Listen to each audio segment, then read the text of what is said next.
Hello दोस्तों, नमस्कार। आप लोगों का एग्री स्टडी 92 में बहुत बहुत स्वागत है।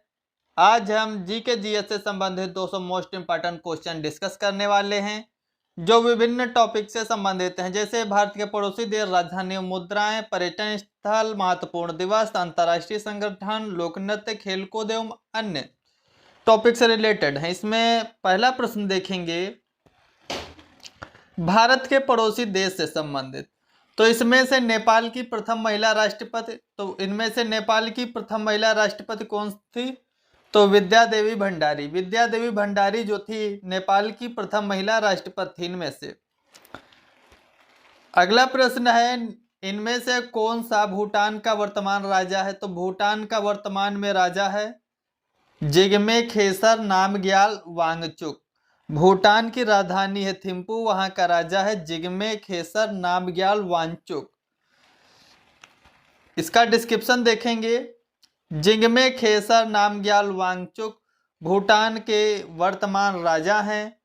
21 फरवरी 1980 को जन्मे जिग्मे खेसर नामग्याल वांगचुक भूटान के 5वें राजा हैं। इनके पिता जिग्मे सिंगये वांगचुक ने दिसंबर 2006 में जिग्मे खेसर नामग्याल वांगचुक के पक्ष में सिंहासन को त्याग दिया था। अगला प्रश्न है, देश राजधानी मुद्राओं से संबंधित। नेपाल के राष्ट्रगान के रचयिता कौन है? तो नेपाल के जो राष्ट्रगान है उसके रचयिता पीके राय हैं। नेपाल के राष्ट्रगान के रचयिता पीके राय हैं। भारत के राष्ट्रगान के रचयिता रविन्द्रनाथ टैगोर जी हैं, जिसको गाने में 52 सेकंड लगते हैं। अगला प्रश्न है, निम्नलिखित को सुमेलित करना। इसमें देश और राजधानी दी गई हैं। तो तंजानिया है, तंजानिया देश की राजधानी क्या है? डोडोमा। केन्या देश की राजधानी नैरोबी, और नामीबिया की राजधानी विंडयोक है, और मोरक्को की रबात।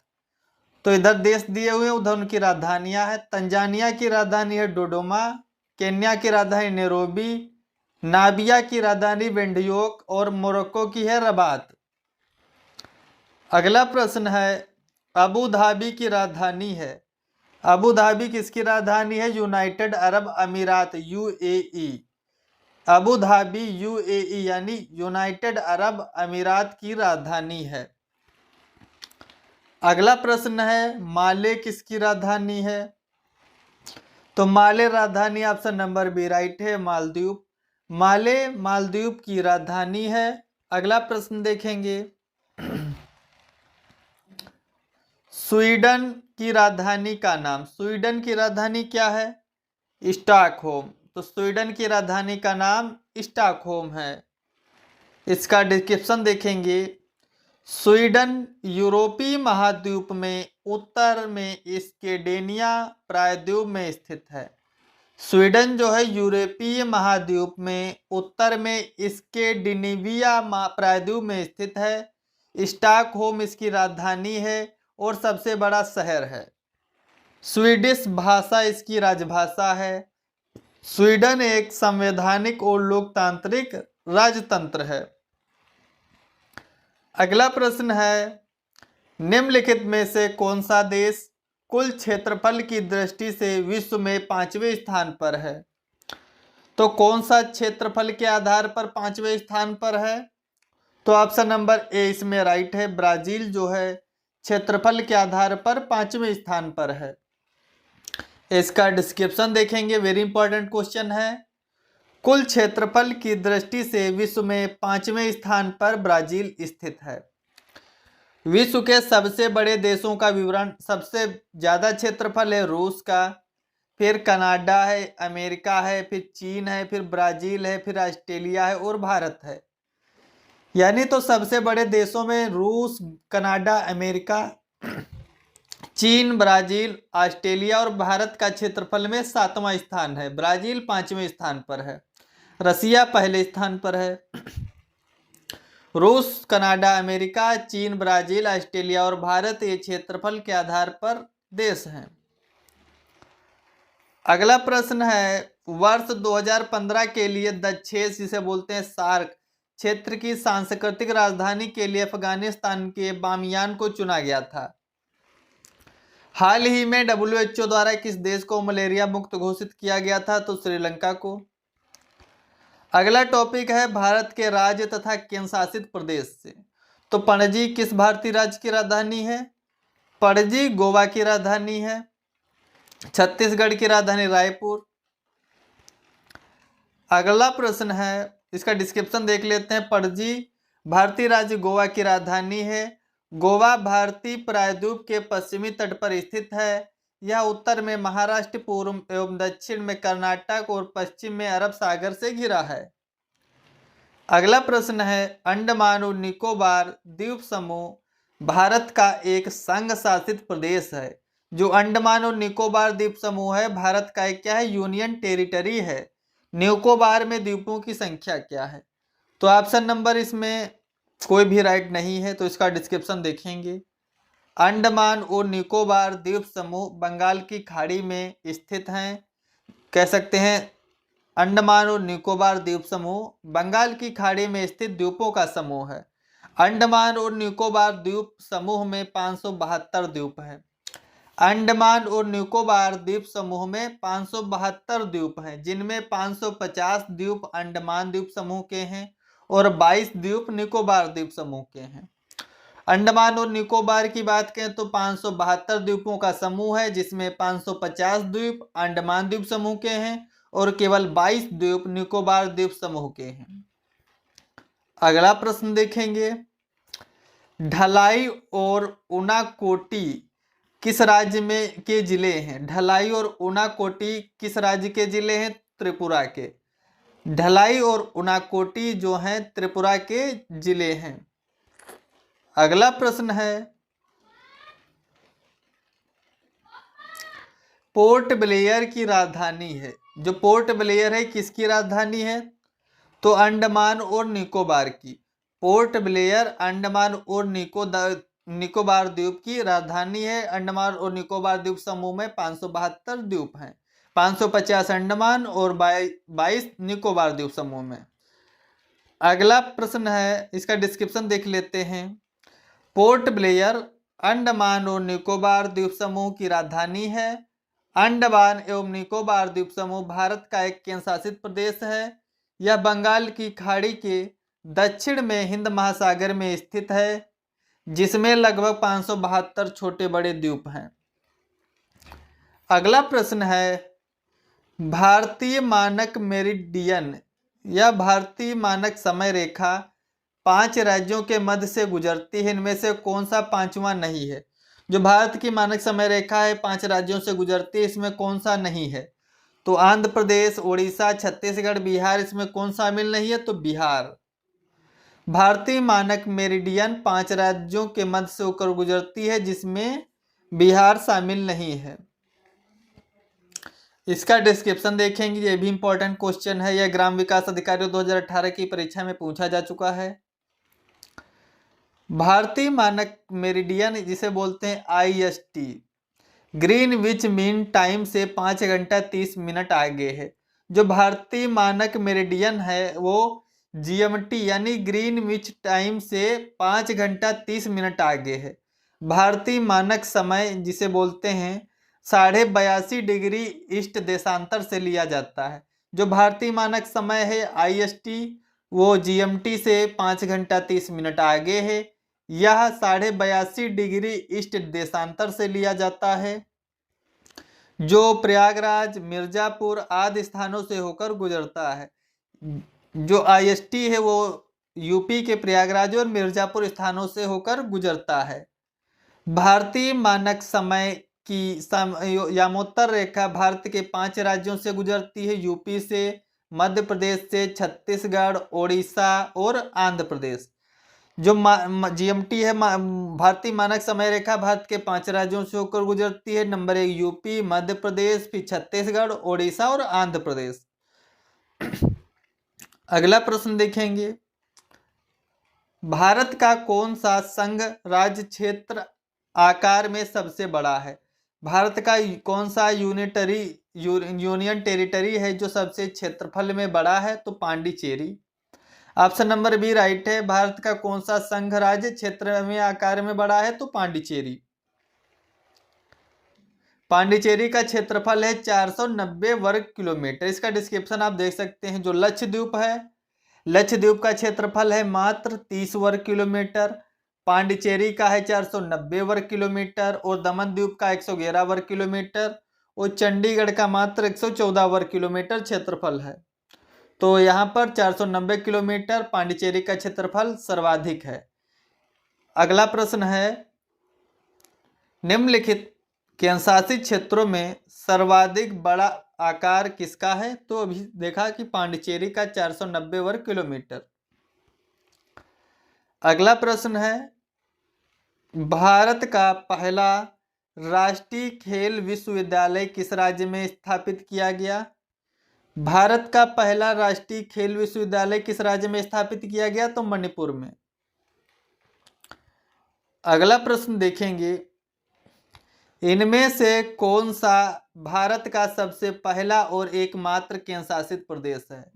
इनमें से कौन सा भारत का सबसे पहला और एकमात्र केंद्रशासित प्रदेश है जहां का सारा कामकाज पूर्णतया सौर ऊर्जा से संचालित होता है? तो राइट ऑप्शन हो जाएगा डी, द्वीप। द्वीप जिसे बोलते हैं, ये एक ऐसा कह सकते हैं यूनियन टेरिटरी है जहां सारा काम पूर्णतया सौर ऊर्जा से संचालित होता है। इसका डिस्क्रिप्शन देखेंगे। दीव जो है भारत का सबसे पहला और एकमात्र केंद्रशासित प्रदेश है जहां का सारा कामकाज पूर्णतया सौर ऊर्जा से संचालित होता है। अब दीव 100% से अधिक सौर ऊर्जा का उत्पादन करता है। पूरे दीव का भौगोलिक क्षेत्रफल 42 वर्ग किलोमीटर है। जो पूरा दीव है उसका भौगोलिक क्षेत्रफल 42 वर्ग किलोमीटर है, जिसमें 50 एकड़ भूमि पर सौर ऊर्जा संयंत्र स्थापित किए गए हैं। अगला प्रश्न है, मरयूर गुड़ को हाल ही में भौगोलिक संकेत जिसे बोलते हैं जीआई टैग प्रदान किया गया। मरयूर भारत के किस राज्य में स्थित है? तो केरल। मरयूर जो गुड़ है वो केरल की है, इसे जीआई टैग प्रदान किया गया है। अगला प्रश्न है, वन्य जीव सप्ताह कब मनाया जाता है? तो वन्य जीव सप्ताह है ऑप्शन नंबर बी राइट, 2 से 8 अक्टूबर। वन्य जीव सप्ताह 2 से 8 अक्टूबर को मनाया जाता है। इसका आप डिस्क्रिप्शन देख सकते हैं। वन्य जीव सप्ताह 2 से 8 अक्टूबर तक मनाया जाता है। विश्व वन्य जीव दिवस 3 मार्च को मनाया जाता है। विश्व वन्य जीव दिवस 3 मार्च। अगला प्रश्न है, विश्व बाघ दिवस या वर्ल्ड टाइगर डे कब मनाया जाता है? वर्ल्ड टाइगर डे मनाया जाता है 29 जुलाई को। इसका आप डिस्क्रिप्शन देख सकते हैं। 29 जुलाई को विश्व बाघ दिवस या वर्ल्ड टाइगर डे मनाया जाता है। पूरे विश्व में बाघों की तेजी से घटती आबादी के संरक्षण के लिए जागरूकता को बढ़ाने के लिए 29 जुलाई 2010 को रूस के सेंट पीटर्सबर्ग में बाघ सम्मेलन में प्रतिवर्ष 29 जुलाई को विश्व बाघ दिवस मनाने का फैसला लिया गया था। अगला प्रश्न है, विश्व रेड क्रॉस दिवस कब मनाया जाता है? तो विश्व रेड क्रॉस दिवस मनाया जाता है 8 मई को। विश्व रेड क्रॉस दिवस 8 मई को मनाया जाता है, जबकि 8 मार्च को अंतर्राष्ट्रीय महिला दिवस मनाया जाता है। अंतर्राष्ट्रीय महिला दिवस मनाया जाता है 8 मार्च को और विश्व रेड क्रॉस दिवस मनाया जाता है 8 मई को। 1 मई को मनाया जाता है लेबर डे। अगला प्रश्न है, विश्व साक्षरता दिवस कब मनाया जाता है? तो 8 सितंबर ऑप्शन नंबर डी राइट है। विश्व साक्षरता दिवस 8 सितंबर को मनाया जाता है। इसका डिस्क्रिप्शन देखेंगे। विश्व साक्षरता दिवस प्रतिवर्ष 8 सितंबर को मनाया जाता है। उल्लेखनीय है कि साक्षरता सतत विकास लक्ष्य 4 का हिस्सा है, जिसका उद्देश्य समावेशी, समतापूर्ण एवं गुणवत्तापूर्ण शिक्षा सुनिश्चित करना व आजीवन शैक्षणिक अवसर उपलब्ध कराना है। पृथ्वी ओवरशूट दिवस 2018 कब था? तो पृथ्वी ओवरशूट दिवस 2018 1 अगस्त को था। अगला प्रश्न है, अंतर्राष्ट्रीय महिला दिवस कब मनाया जाता है? तो 8 मार्च को। अगला प्रश्न देखेंगे, विश्व जनसंख्या दिवस कब मनाया जाता है? वर्ल्ड पॉपुलेशन डे कब सेलिब्रेट किया जाता है? तो 11 जुलाई को। ऑप्शन नंबर सी राइट है। अगला प्रश्न है विश्व जनसंख्या दिवस 11 जुलाई।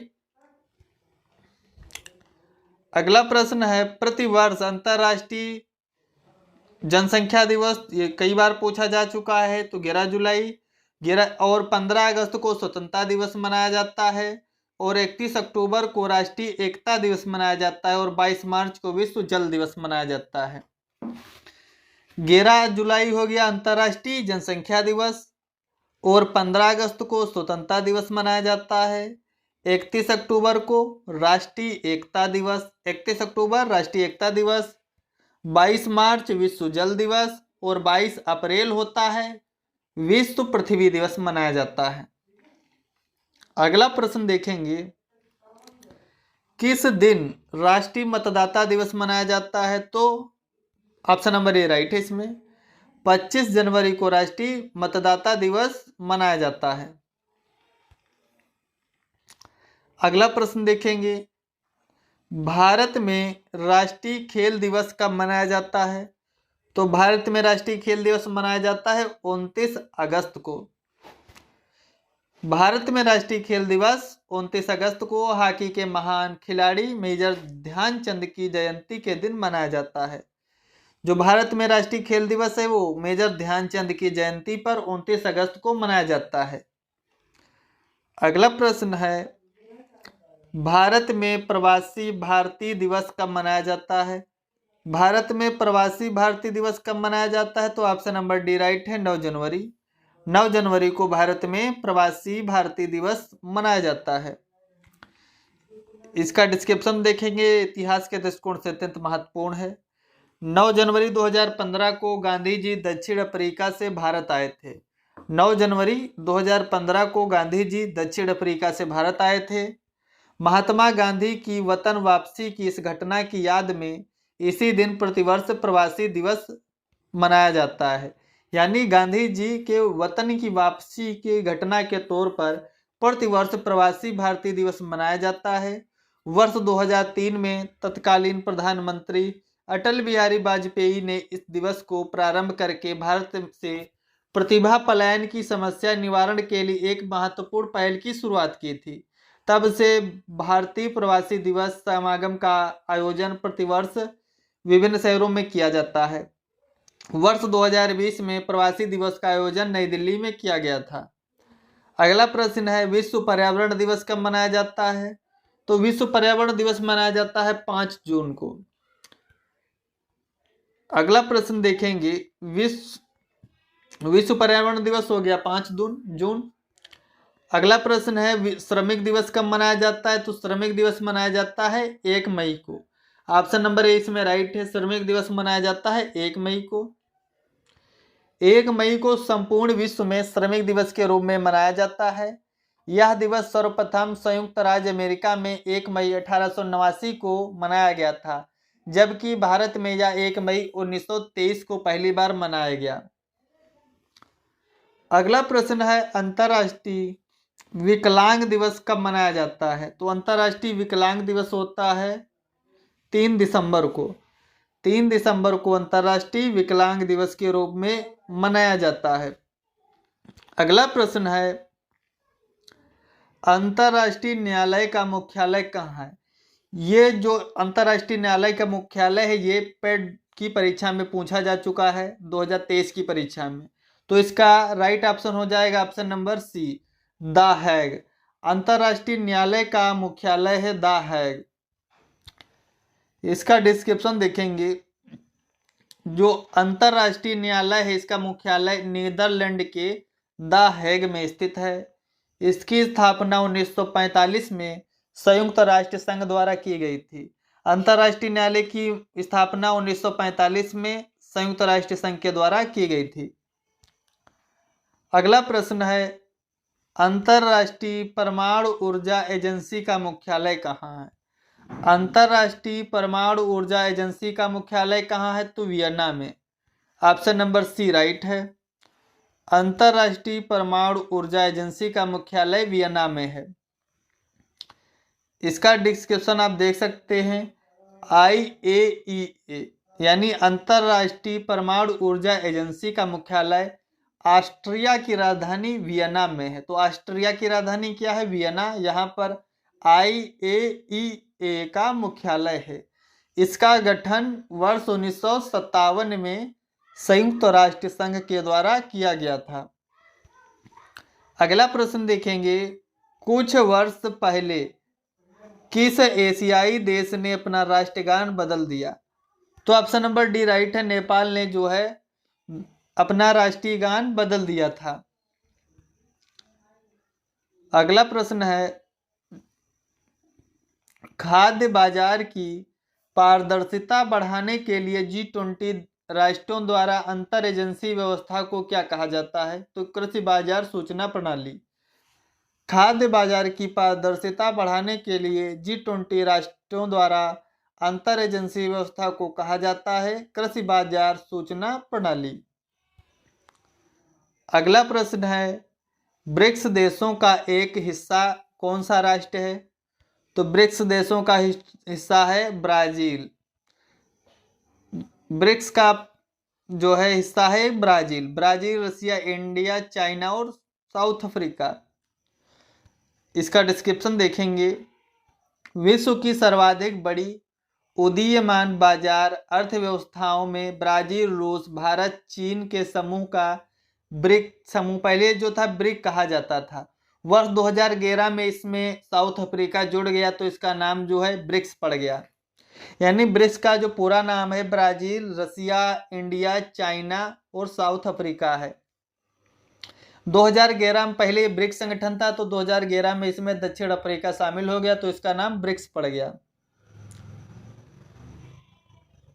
2014 जुलाई 2014 में ब्राजील के फोर्टलेजा में ब्रिक्स देशों की बैठक हुई थी या सम्मेलन हुआ, जिसमें न्यू डेवलपमेंट बैंक की घोषणा की गई थी।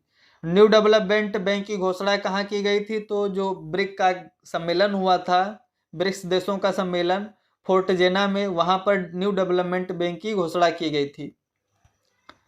ब्रिक देशों में कौन देश शामिल नहीं है? तो ब्राजील, रसिया, इंडिया, चाइना और साउथ अफ्रीका शामिल है, लेकिन इसमें बांग्लादेश शामिल नहीं है। बांग्लादेश की राजधानी ढाका या भारत का पड़ोसी देश है। भारत की सीमा इसे लगती है 4096 किलोमीटर। जो बांग्लादेश है भारत के साथ अपनी सीमा साझा करने वाला सबसे बड़ा देश है।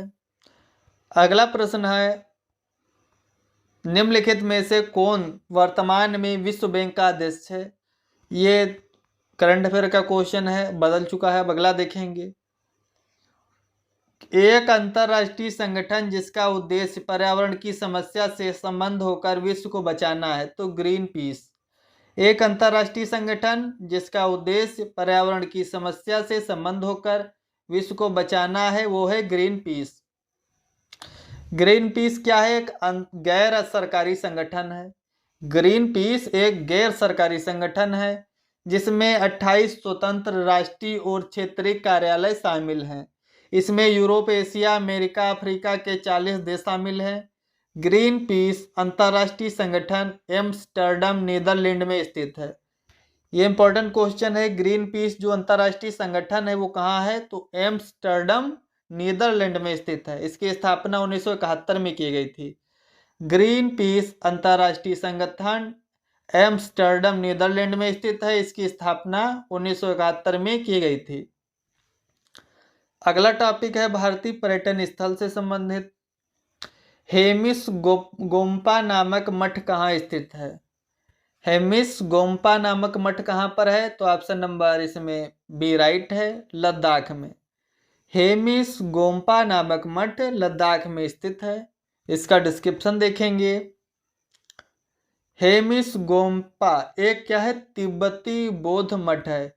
हेमिस गोम्पा एक तिब्बती बौद्ध मठ है जो जम्मू कश्मीर के लेह लद्दाख में स्थित है।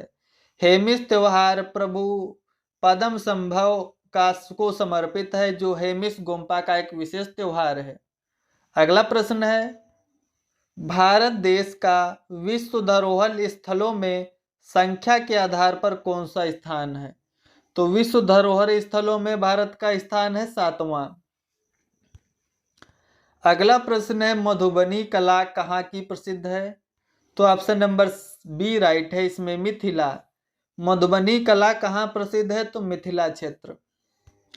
इसका डिस्क्रिप्शन देखेंगे। मधुबनी कला बिहार के मिथिलांचल इलाके मधुबनी, दरभंगा और नेपाल के कुछ इलाकों में प्रचलित शैली है। इस शैली के विषय मुख्यतः धार्मिक हैं।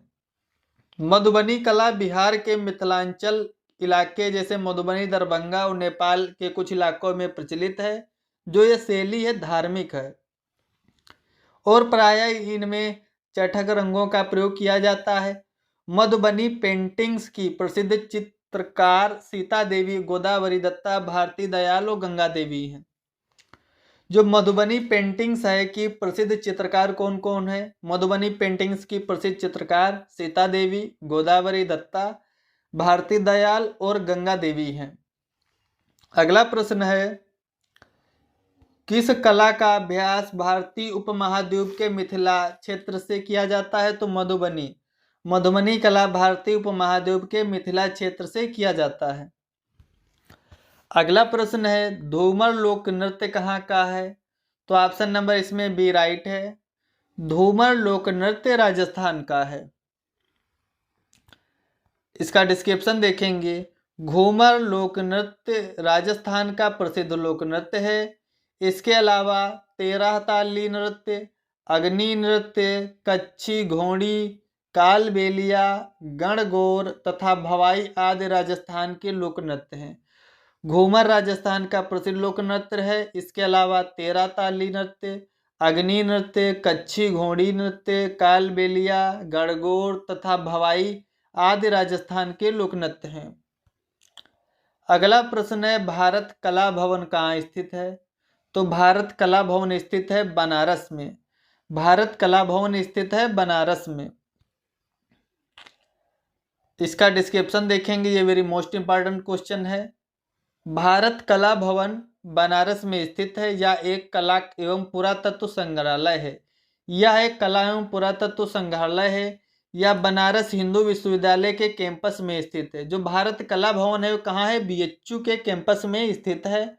इसकी स्थापना वर्ष 1920 में हुई थी। विख्यात कला मर्मज्ञ तथा कलाविद पद्म विभूषण से सम्मानित रामकृष्ण दास भारत कला भवन संग्रहालय के संस्थापक थे।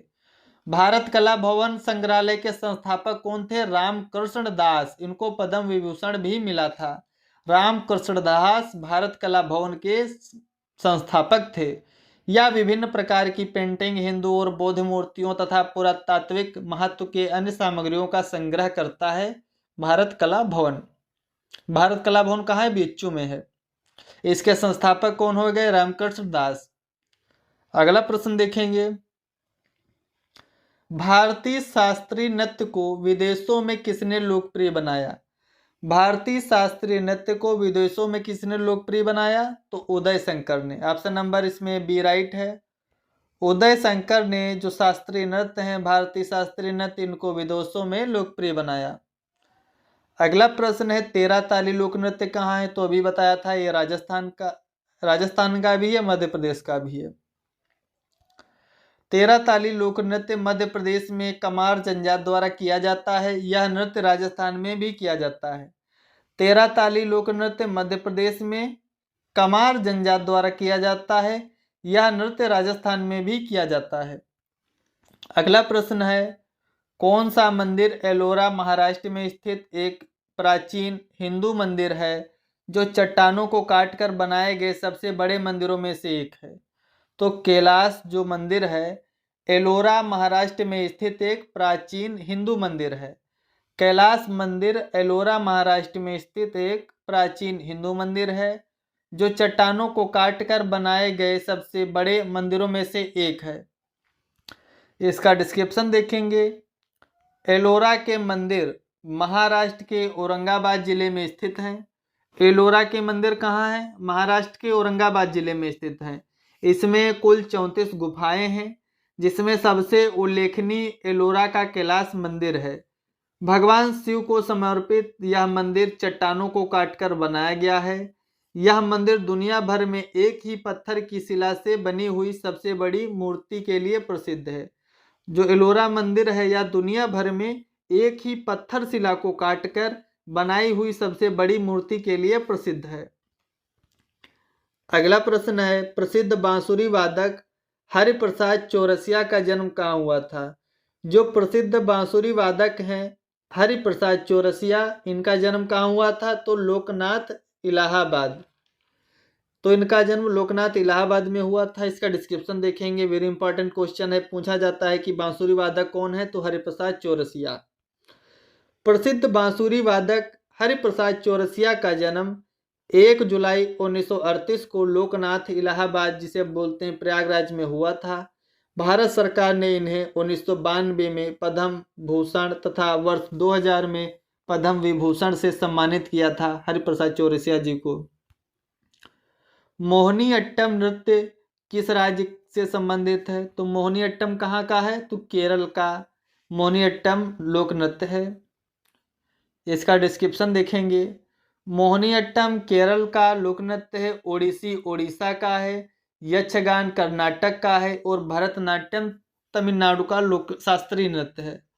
मोहिनीअट्टम केरल, ओडिसी ओडिशा का, यक्षगान कर्नाटक का, भरतनाट्यम तमिलनाडु का शास्त्रीय नृत्य है।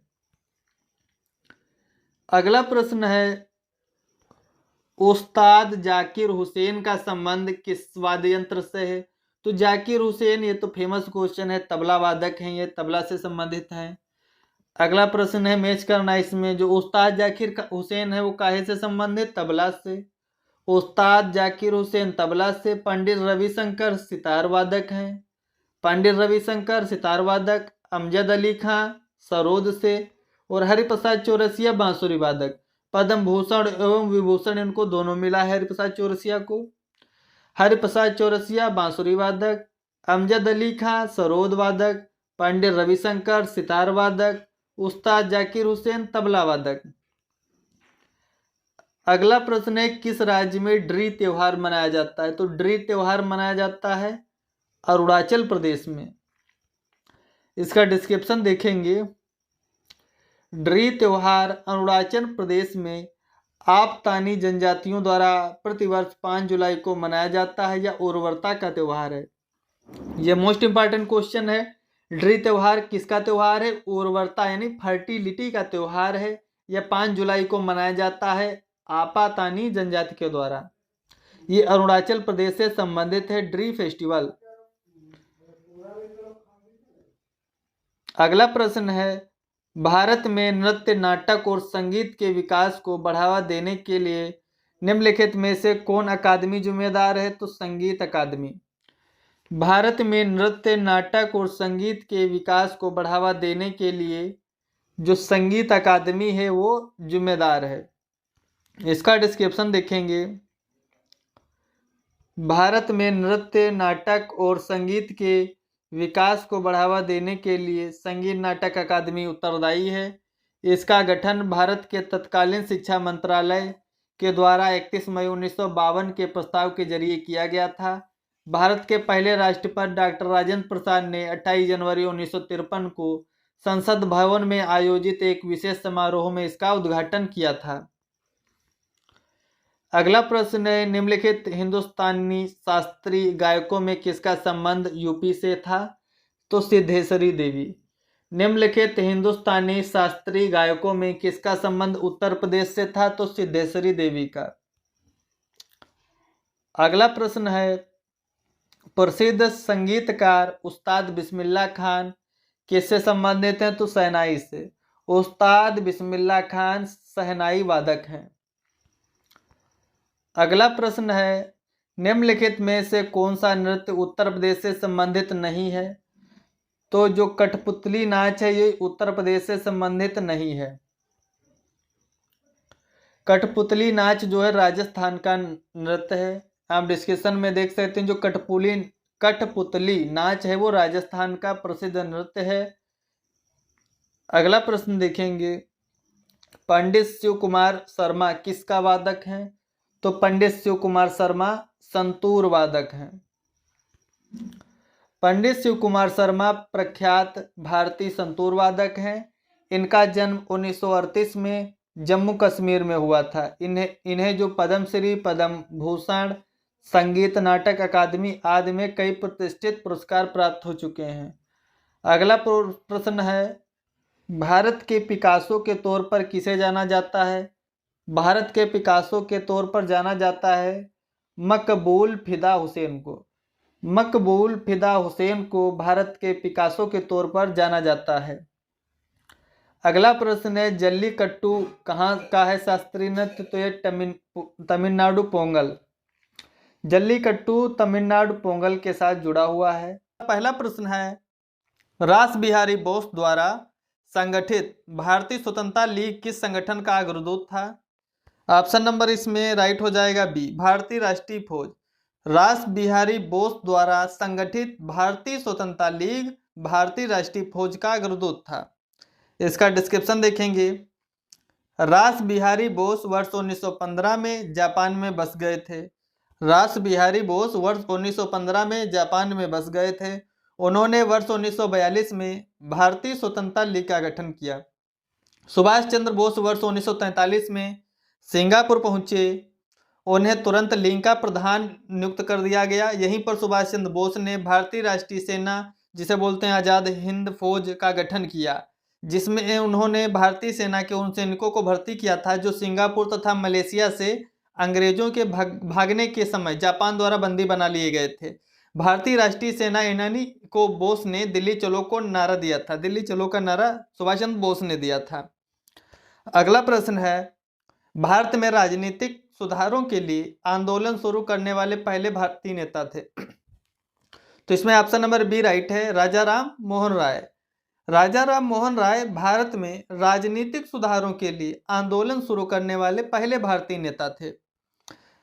अगला इसका डिस्क्रिप्शन देखेंगे। भारत में राजनीतिक सुधारों के लिए आंदोलन शुरू करने वाले पहले भारतीय नेता राजा राम मोहन राय थे। 1823 ईस्वी में एडम्स के प्रेस अध्यादेश से प्रेस की स्वतंत्रता का हनन हुआ था। विरोध स्वरूप राजा राम मोहन राय ने कुछ अन्य लोगों के साथ उच्चतम न्यायालय में वाद दायर किया और वह 1927 में जोरे एक्ट का भी इन्होंने विरोध किया था, जिसमें धार्मिक आधार पर हिंदुओं और मुसलमानों में विभेद किया गया था। अगला प्रश्न देखेंगे, नेतृत्व का सिद्धांत संपूर्ण व वैज्ञानिक माना जाता है। किसमें माना जाता है नेतृत्व का कौन सा सिद्धांत संपूर्ण व वैज्ञानिक माना जाता है? तो ऑप्शन नंबर बी राइट है, बहुकारक का सिद्धांत जो है संपूर्ण व वैज्ञानिक माना जाता है। अगला प्रश्न है, 16 अगस्त 1946 को प्रत्यक्ष कार्रवाई दिवस मनाया गया। 16 अगस्त 1946 को प्रत्यक्ष कार्रवाई दिवस किसके द्वारा मनाया गया? ऑप्शन नंबर डी राइट है, मुस्लिम लीग के द्वारा। मुस्लिम लीग द्वारा 16 अगस्त 1946 को प्रत्यक्ष कार्रवाई दिवस मनाया गया था। अगला प्रश्न है, प्रथम विश्व युद्ध कब समाप्त हुआ था? ऑप्शन नंबर इसमें ए राइट है, प्रथम जो विश्व युद्ध है, ऑप्शन नंबर सी राइट है, प्रथम विश्व युद्ध जो है 11 नवंबर 1918 को समाप्त हुआ था। इसका डिस्क्रिप्शन देखेंगे। प्रथम विश्व युद्ध जो है 28 जुलाई 1914 को प्रारंभ हुआ और ऑस्ट्रिया के निवेदन, जर्मनी तथा ऑस्ट्रिया के निवेदन पर 11 नवंबर 1918 को समाप्त हुआ। प्रथम वर्ल्ड वॉर 1914 में स्टार्ट हुआ, 1918 में समाप्त हुआ था। अगला प्रश्न है, संयुक्त राज्य अमेरिका ने किस वर्ष दूसरे विश्व युद्ध में प्रवेश किया था? जो सेकेंड वर्ल्ड वॉर हुआ उसमें अमेरिका कब एंट्री किया? ऑप्शन नंबर बी राइट है, 1941। द्वितीय विश्व युद्ध की समयावधि वर्ष 1939 से 1945 तक है। प्रथम विश्व युद्ध 1914 से 1918 तक और जो द्वितीय विश्व युद्ध था 1939 से 1945 तक था। इसका समय अवधि। संयुक्त राज्य अमेरिका जो है इस युद्ध में प्रारंभ में शामिल नहीं था। जापान द्वारा पर्ल हार्बर पर आक्रमण करने के बाद वर्ष 1941 में द्वितीय वर्ल्ड वॉर में अमेरिका की एंट्री होती है। अमेरिका ने इस युद्ध में जापान के जो हिरोशिमा और नागासाकी हैं उन पर 6 अगस्त और 9 अगस्त 1945 को परमाणु बम गिराया था। अगला प्रश्न है, भारतीय सशस्त्र सेनाओं द्वारा पाकिस्तान से हाजीपीर की लड़ाई किस वर्ष लड़ी गई? भारतीय सशस्त्र सेनाओं द्वारा पाकिस्तान से हाजीपीर की लड़ाई कब लड़ी गई थी? तो 1965, ऑप्शन नंबर ए राइट है। अगला प्रश्न है, नई दिल्ली का मुख्य वास्तुविद एवं डिजाइनर कौन था? नई दिल्ली का मुख्य वास्तुविद एवं डिजाइनर कौन था? ऑप्शन नंबर सी राइट है, एडविन लुटियंस। एडविन लुटियंस नई दिल्ली का मुख्य वास्तुविद एवं डिजाइनर था। इसका डिस्क्रिप्शन देखेंगे। नई दिल्ली का मुख्य वास्तुविद एवं डिजाइनर ब्रिटेन के आर्किटेक्ट एडविन लुटियंस थे। नई दिल्ली के मुख्य जो वास्तुविद एवं डिजाइनर थे ब्रिटेन के आर्किटेक्ट एडविन लुटियंस थे। एडविन लुटियंस द्वारा डिजाइन की गई दिल्ली का उद्घाटन 1931 में वायसराय लॉर्ड इरविन के द्वारा हुआ था। इसका और देखेंगे डिस्क्रिप्शन कि 1911 में दिल्ली दरबार में कलकत्ता से दिल्ली लाने की घोषणा जॉर्ज पंचम ने की थी।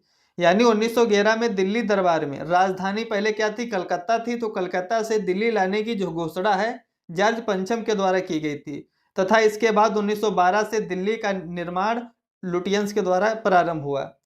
घोषणा हुई थी कि कलकत्ता से राजधानी दिल्ली बनेगी 1911 में। 1912 में दिल्ली राजधानी बनती है भारत की। अगला प्रश्न है, किस वर्ष भारत की राजधानी कलकत्ता से दिल्ली हुई? तो 1911 राइट है, ऑप्शन नंबर इसमें डी। प्रसिद्ध गीत सारे जहां से अच्छा हिंदुस्तान हमारा की रचना किसने की? प्रसिद्ध गीत सारे जहां से अच्छा हिंदुस्तान हमारा की रचना जो है option number C sir Muhammad Iqbal के द्वारा की गई। उर्दू के जो प्रख्यात शायर मोहम्मद इकबाल ने सारे जहां से अच्छा हिंदुस्तान हमारा नामक गीत की रचना की। प्रारंभ में ये महान राष्ट्रवादी थे, किंतु बाद में ये मुस्लिम लीग से जुड़ गए। अगला प्रश्न है, लॉर्ड कर्जन के बंगाल विभाजन के पीछे कौन सा एक मकसद नहीं था? लॉर्ड कर्जन का बंगाल विभाजन के पीछे मकसद नहीं था। ऑप्शन नंबर ए है कि बंगाली राष्ट्रीयता के मूल पर हमला करना, बांटो और शासन करो की नीति, ब्रिटिश राज की शक्ति का प्रदर्शन, या सरकार के प्रशासनिक भार को सहज न करना। तो ऑप्शन नंबर इसमें सी ये राइट नहीं है, बाकी तीनों हो सकते हैं बंगाल विभाजन के कारण के पीछे। अगला प्रश्न है, नाथूराम गोडसे के वे 3 भाई कौन थे जो आरएसएस के सदस्य थे?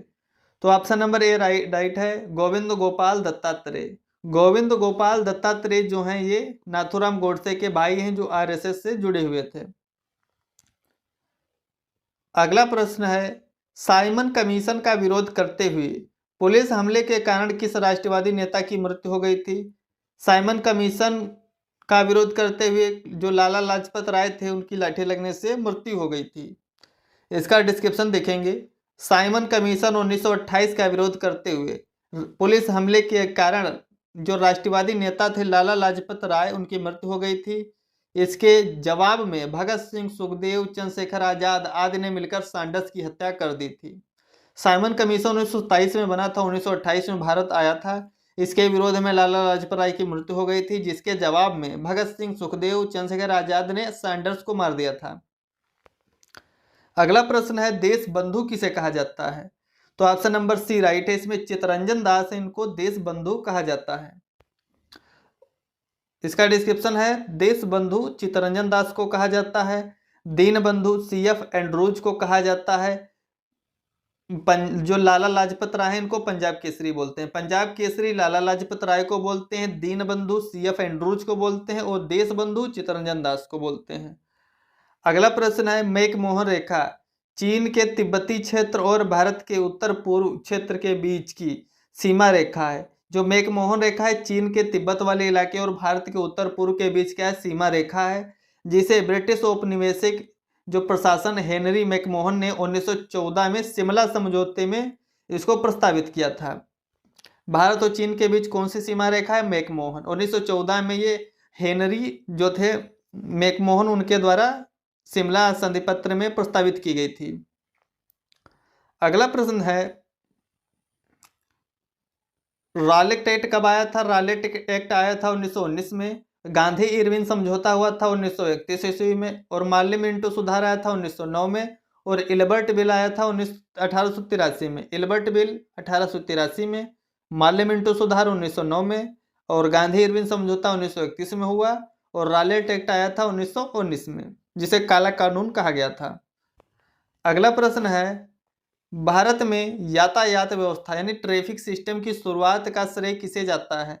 तो भारत में जो ट्रैफिक सिस्टम है यातायात व्यवस्था उसकी शुरुआत का श्रेय जो ब्रिटिश शासकों को जाता है। ऑप्शन नंबर बी राइट है।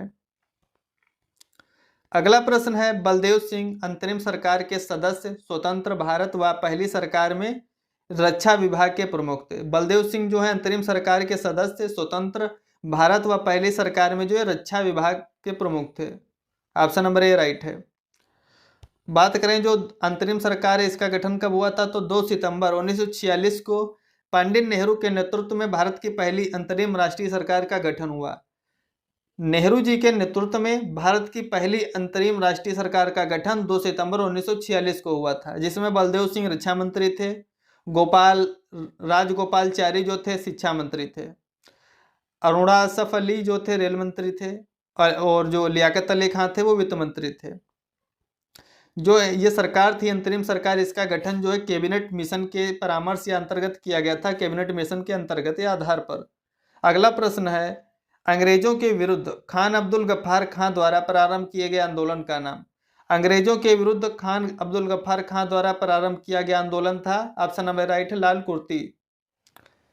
इसका डिस्क्रिप्शन देखेंगे, उत्तरी पश्चिमी सीमा प्रांत में खान अब्दुल गफ्फार खां के नेतृत्व में खुदाई खिदमतगार नामक एक स्वयंसेवक संगठन स्थापित हुआ था। उत्तरी पश्चिमी सीमा पर खान अब्दुल गफ्फार खां के द्वारा खुदाई खिदमतगार नामक स्वयंसेवक संगठन स्थापित किया गया था, जिसे लाल कुर्ती दल के नाम से जानते हैं। उत्तरी पश्चिमी सीमा प्रांत के मुसलमानों ने खान अब्दुल गफ्फार खां के नेतृत्व में सविनय अवज्ञा आंदोलन में क्या थे, महत्वपूर्ण भूमिका निभाई थी। अगला प्रश्न देखेंगे, 1928 के बारदोली सत्याग्रह का नेतृत्व किसने किया था। 1928 के बारदोली सत्याग्रह का नेतृत्व किसने किया था, तो ऑप्शन नंबर बी राइट है, सरदार वल्लभ भाई पटेल। 1928 के बारदोली सत्याग्रह का नेतृत्व सरदार वल्लभ भाई पटेल के द्वारा किया गया। अगला प्रश्न है, जवाहरलाल नेहरू के नेतृत्व में मुस्लिम लीग अंतरिम सरकार में कब जुड़ी थी, तो 24 अक्टूबर 1946। ये थोड़ा डाउट वाला क्वेश्चन है, इसका डिस्क्रिप्शन देख लेते हैं। जवाहरलाल नेहरू के नेतृत्व में मुस्लिम लीग जो है अंतरिम सरकार में 26 अक्टूबर 1946 को सम्मिलित हुई थी।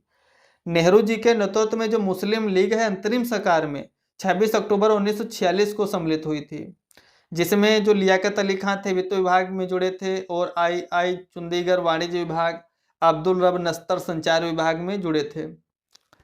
अगला प्रश्न है, किसने घोषणा की थी कि 30 जून 1948 तक ब्रिटिशों द्वारा भारत को स्वतंत्रता प्रदान की जाएगी, तो उस समय जो लेबर पार्टी के थे, ऑप्शन नंबर डी राइट है, क्लीमेंट एटली, इन्होंने व्हाइट हाउस से घोषणा की थी कि 30 जून 1948 के पहले जो अंग्रेज हैं भारत को स्वतंत्रता प्रदान कर देंगे। इसका डिस्क्रिप्शन देखते हैं। ब्रिटेन के जो प्रधानमंत्री थे उस समय क्लीमेंट एटली ने 20 फरवरी 1947 को हाउस ऑफ कॉमन्स में यह घोषणा की थी कि अंग्रेज जो हैं 30 जून 1948 के पहले ही उत्तरदायी लोगों को सत्ता हस्तांतरित करने के बाद भारत को स्वतंत्रता प्रदान करेंगे। क्लीमेंट एटली का कार्यकाल 1945 से 1951 तक था। वे लेबर पार्टी से जुड़े थे। अगला प्रश्न है, भारत के पहले प्रधानमंत्री पंडित जवाहरलाल नेहरू ने 14 अगस्त 1947 की मध्य रात्रि को नियति से वादा यानी ट्रिस्ट विद डेस्टिनी नामक शीर्षक से भाषण कहाँ दिया। जो भारत के पहले प्रधानमंत्री बने नेहरू जी ने 14 अगस्त 1947 की मध्य रात्रि को नियति से वादा नामक जो भाषण है कहाँ दिया था, तो ऑप्शन नंबर इसमें सी राइट है, संसद से या संविधान सभा से। इसका डिस्क्रिप्शन देखेंगे, वेरी इंपॉर्टेंट क्वेश्चन है। 14 अगस्त 1947 की मध्य रात्रि को ट्रिस्ट विद डेस्टिनी नियति से वादा शीर्षक वाले भाषण को प्रधानमंत्री नेहरू जी के द्वारा संसद से दिया गया था। अगला प्रश्न है, 1946 की अंतरिम सरकार में कार्यकारी परिषद के उपाध्यक्ष थे। 1946 की अंतरिम सरकार में कार्यकारी परिषद के उपाध्यक्ष थे Nehru ji, Jawaharlal Nehru ji. Thanks for watching. Please like and subscribe my channel.